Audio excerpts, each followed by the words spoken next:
ఇప్పుడు వివేకానంద రెడ్డి గారు గుండెపోటుతో మరణించారంటూ ఏబిఎన్ లాంటి టీవీలో బ్రేకింగ్స్ ఆ రోజు వేశారు కదా, మరెందుకు మీరు వాటి గురించి ప్రస్తావించలేదు అని నేను అడుగుతూ ఉన్నాను. వివేకానంద రెడ్డి గారు గుండెపోటుతో చనిపోయారు అంటూ ఆయన బావమర్ది శివప్రకాష్ రెడ్డి గారు చెప్పినట్టుగా ఎమ్మెల్యే ఆదినారాయణ రెడ్డి చెప్పిన వీడియోలు ఉన్నాయి కదమ్మా, ఆ కోణంలో దర్యాప్తు ఎందుకు కోరడం లేదు అని మిమ్మల్ని నేను అడుగుతూ ఉన్నాను.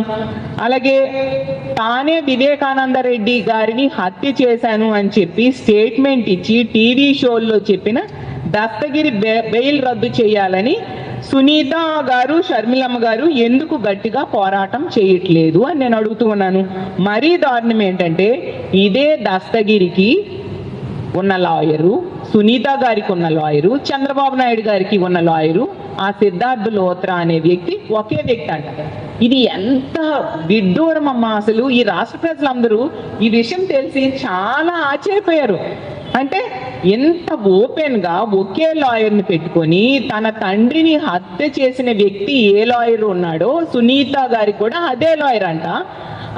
జగనన్నకి ఆపోజిషన్లో ఉన్న చంద్రబాబు నాయుడు గారు, వ్యతిరేకంగా ఉన్న చంద్రబాబు నాయుడు గారికి కూడా అదే లాయర్ అంట. అంటే రాష్ట్ర ప్రజలకి ఈ విషయం తెలిసాక స్పష్టంగా అర్థమైంది, ఖచ్చితంగా చంద్రబాబు నాయుడు గారి డైరెక్షన్లో షర్మిలమ్మన్న, సునీత గారైనా నడుస్తూ ఉన్నారు అనే విషయం, చంద్రబాబు నాయుడు గారి సహకారం ఉంది అనే విషయం ఎందుకు ఇచ్చారు? అది 2 నెలల వ్యవధిలో 2 రకాల స్టేట్మెంట్స్ మీరు ఎందుకు ఇచ్చారు అని నేను అడుగుతున్నా. అలాగే హత్యకు ముందు అటెండర్ను కాణిపాకం ఎందుకమ్మా పంపించారు? అలాగే రౌండ్ సీల్ డాక్యుమెంట్లు ఏంటి, వాటి వెనక ఏముంది అని మేము అడుగుతూ ఉన్నాము. మర్డర్ ఫర్ గెయిన్ కోణంలో విచారణ ఎందుకు మీరు కోరడం లేదు అని మేము ప్రశ్నిస్తూ ఉన్నాము. అలాగే వివేకానంద రెడ్డి గారికి, అలాగే షమీం గారి చాటింగ్స్ని ఎందుకు మీరు బయట పెట్టలేదు? ఆస్తుల కోసం షమీంను బెదిరించిన మాట వాస్తవం కాదా అని నేను అడుగుతూ ఉన్నాను. ముఖ్యంగా షమీం గారి కుమారుడికి DNA టెస్ట్కు మీరు సిద్ధమా అని మిమ్మల్ని అడుగుతున్నాం. వివేకానంద రెడ్డి గారి చెక్ పవర్ని ఎందుకు రద్దు చేశారు? ఆయనకి అసహాయ స్థితిలోకి ఎందుకమ్మా మీరు నెట్టేశారు అని నేను అడుగుతూ ఉన్నాను.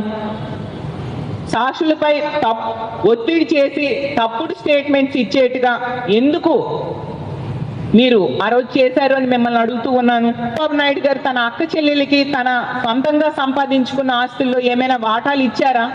దానికి సమాధానం చెప్పాలి కదా. కానీ జగనన్న తన సొంతంగా సంపాదించుకున్న ఆస్తిని కూడా ఇచ్చారే.